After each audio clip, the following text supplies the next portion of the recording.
The USB drive is sitting on my desk right now. A little black thing, barely bigger than my thumbnail.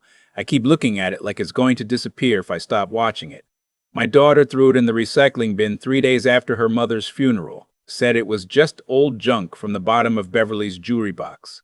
I watched her do it. I didn't say a word. I don't know why. Maybe I was too tired to argue. Maybe I was still in that fog that comes after you lose someone, and everything feels like it's happening behind glass. But I fished it out that same night. Something about the way she said junk didn't sit right with me. Beverly never kept junk. 41 years of marriage, and I never once saw that woman hold on to something that didn't mean something. I want to tell you what was on that drive, but first I need to tell you about my wife, because you can't understand any of this without understanding her first. Beverly was 63 when the doctors told her. Ovarian cancer, stage 3, the oncologist. Young woman, maybe 35, kind eyes. She walked us through the numbers, the treatment options, the survival rates. Beverly sat there with her hands folded in her lap like she was listening to a weather forecast. Nodded at the right moments. Asked a few questions. Thanked the doctor for her time. In the car on the way home, she was quiet for about 10 minutes. Then she said, "I need to think about what I want to do." I told her we should start treatment right away. She said she heard me. That was late October. By January, she had stopped talking about treatment altogether. When I pushed, she'd say she was exploring her options. When I pushed harder, she'd change the subject, or suddenly remember something she needed to do in another room. Beverly was the most patient, gentle person I ever knew. But she had a way of ending a conversation without raising her voice or leaving the room. You just suddenly found yourself talking about something else and couldn't remember how you got there. Our daughter Renata was helping her by then, driving her to appointments, picking up her medications, handling some of the insurance paperwork. Renata lived about 20 minutes away, closer than our son Philip. Wait, I'm not using that name. Philip is in the used names list. Let me back up. Our son lives in Portland. 4 hours away. He called on Sundays, visited at Christmas. Good man, just busy. Renata was the one who showed up. And at first I was grateful. You have to understand that. I was working part-time still, managing a small property I'd owned since the 90s, 3 rental units outside of Medford, Oregon, and I was scared. And Renata being there felt like a lifeline. I didn't notice it at first, the way she started steering me away from Beverly's doctor's appointments. "Dad, you don't need to sit in waiting rooms all day. I've got it. Go home, rest." The way certain envelopes started disappearing from the kitchen counter before I could read them. The way Beverly sometimes looked at me over Renata's shoulder with an expression I couldn't quite name. Not quite apologetic, not quite afraid. Something that fell between the two. I told myself I was imagining things. Renata was our daughter. You don't suspect your own child. Beverly got worse through the spring. She lost weight quickly, more quickly than I expected, and some days she didn't get out of bed until noon.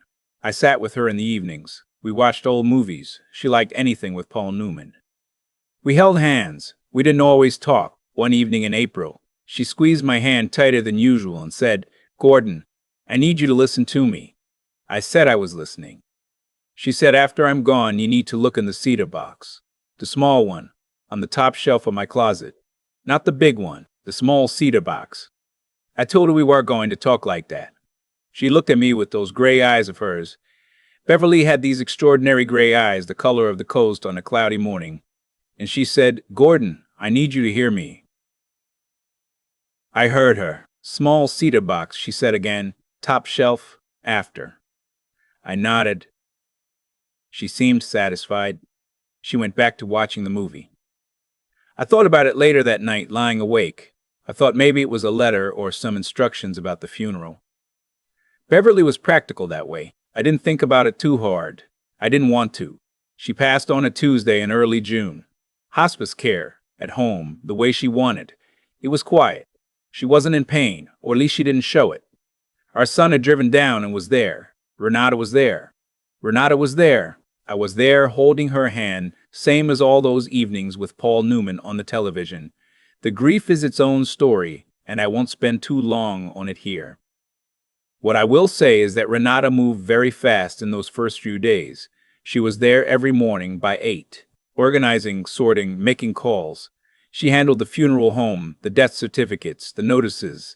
I let her. I was not capable of much. I sat in Beverly's chair in the living room and drank too much coffee and watched the light change on the lawn. 3 days after the service, Renata started clearing out Beverly's closet. I was in the kitchen when I heard her moving things around in there. By the time I got to the bedroom doorway, she had 3 boxes on the bed and was pulling things off the top shelf. I watched her take down the big cedar box first, Beverly's mother's old jewelry, and set it aside carefully. Then she reached up and grabbed the small cedar box. I don't know what happened in that moment. Something locked into place. I heard Beverly's voice as clearly as if she was standing behind me. Small cedar box. Top shelf. After. Leave that one, I said. Renata turned around. She had the box in her hands. Dad, I'm just sorting. I know, leave that one. She looked at me for a moment. I couldn't read her face. She set the box on the dresser and went back to sorting the clothes. Later, when she was downstairs, I opened the small cedar box. There was a key and a handwritten note in Beverly's careful printing. Safe deposit box. First National Bank of Ashland. Box 1142. Ask for Janet. She knows. I love you, Gordon. I'm sorry it took me this long. That was it. I read it 4 times. I didn't go to the bank right away. I needed a few days. I turned the key over in my hand 100 times, thinking about that word. Sorry, Beverly didn't use that word lightly. She was not a woman who apologized for things that didn't require apology. It was during those few days that I found the USB drive. I was looking through Beverly's jewelry box, the big one, not the cedar one, trying to find her grandmother's pearl earrings, which she'd wanted to pass on to our daughter-in-law. Renata was there, helping me look, and she was the one who found the USB. She held it up between 2 fingers like it was something distasteful. Just old junk, she said, and dropped it in a recycling bin near the dresser. I watched her do it, didn't say a word. That night after she left, I took it out. I plugged it into my laptop. My hands weren't steady. They were 2 folders. The first was labeled For Gordon. The second was labeled Documentation. I opened For Gordon first. It was a video file. Beverly was sitting at her desk. I recognized our home office, the blue curtain behind her. She was thinner than I remembered her ever being, so this must have been recent, maybe winter or early spring. She was wearing her green cardigan, the one she always wore when she was cold. She looked directly into the camera and she started talking. She talked for 47 minutes. I'm not going to try to summarize it because I don't think I can do it justice. But I'll tell you the things that mattered most. She'd known about the cancer longer than she told me.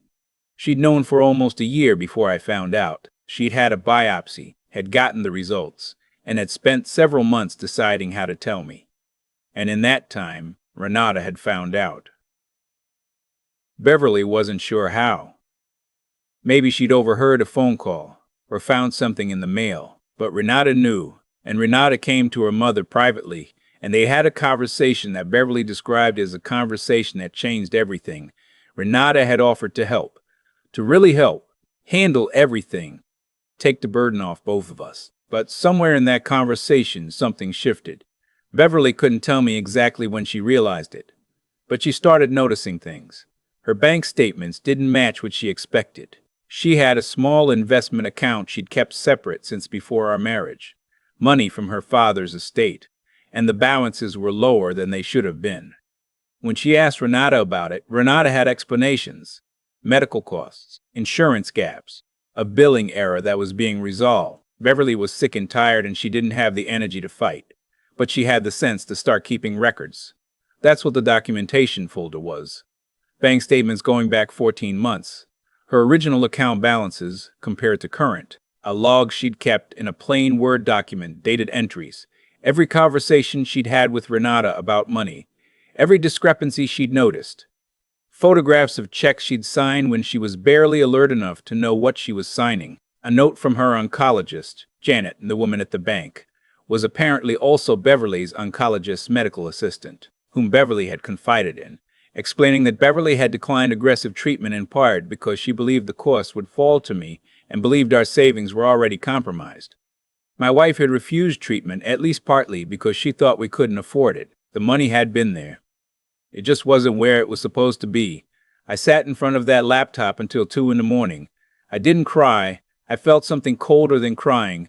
I called the bank in the morning. I asked for Janet. There was a pause.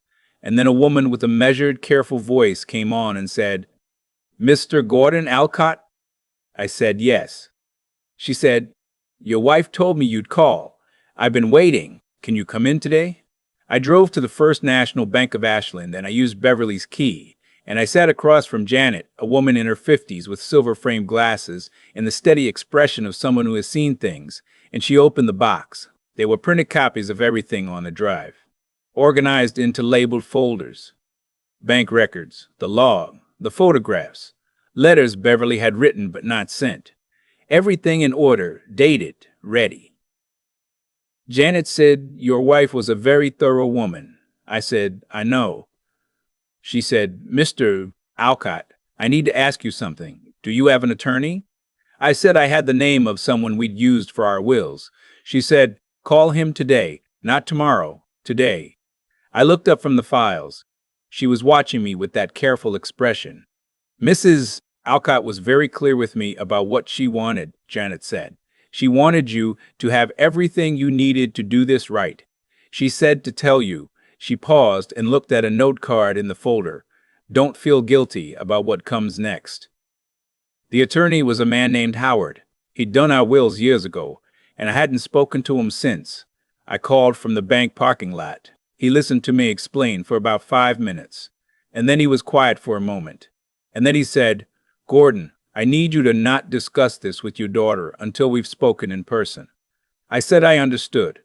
I met him the next morning. He went through the documentation Beverly had compiled. He called in a forensic accountant he worked with, a quiet, methodical woman named Dr. Vasquez, and she spent 3 days going through the records. The number she came back with was $214,000. That was how much had moved out of Beverly's accounts over 14 months. Not all of it into Renata's accounts directly. It was more complicated than that. Some through a joint account Beverly had been persuaded to open. Some through checks Beverly had signed. Some through automatic bill payments set up on Beverly's behalf that drew from her accounts. Howard filed a civil suit. He also reported the matter to the Josephine County District Attorney's Office because some of what had happened potentially constituted elder financial abuse under Oregon law, a criminal offense. I want to be careful here because some of this is still ongoing, and Howard has advised me about what I can and can't say.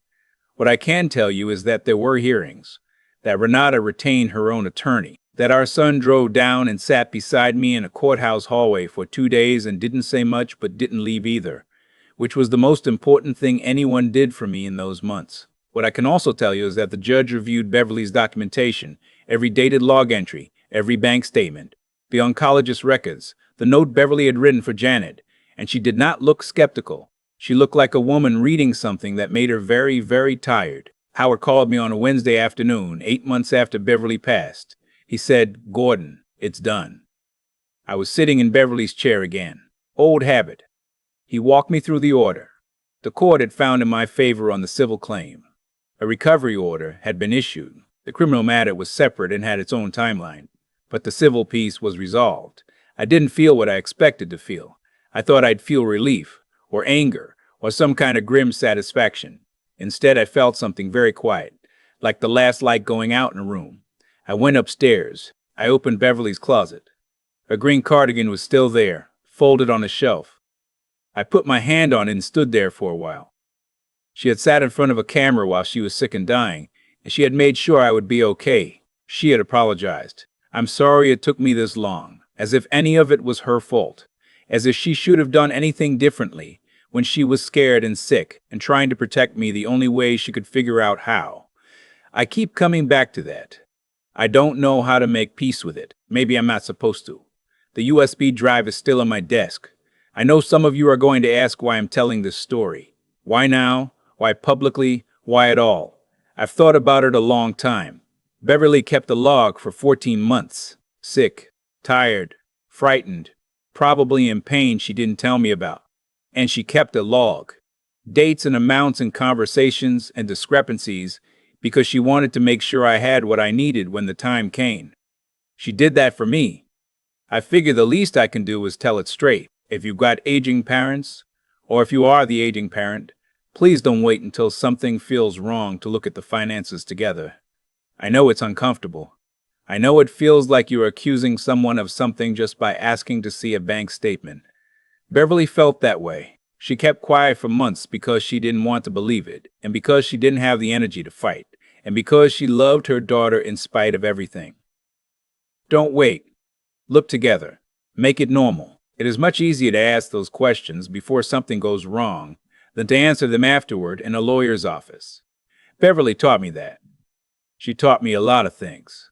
41 years, and she was still teaching me things right up to the end. I'll leave the light on in here a little while longer. I'm not quite ready to go yet.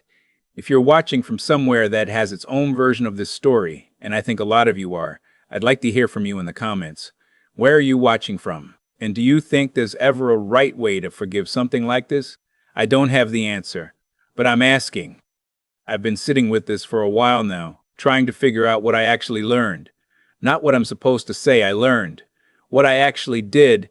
Beverly was smarter than me about most things. I knew that going in, and I know it still. But what I didn't understand until I sat in that bank with Janet across from me and a box full of dated records between us, what I didn't understand was that Beverly had been making a choice every single day for over a year. A hard choice. The choice to stay quiet, to document, to wait, because she had figured out that acting too soon or too loud would give Renata time to cover it up or move things around. She understood the situation more clearly than I did, even while she was sick, even while she was scared.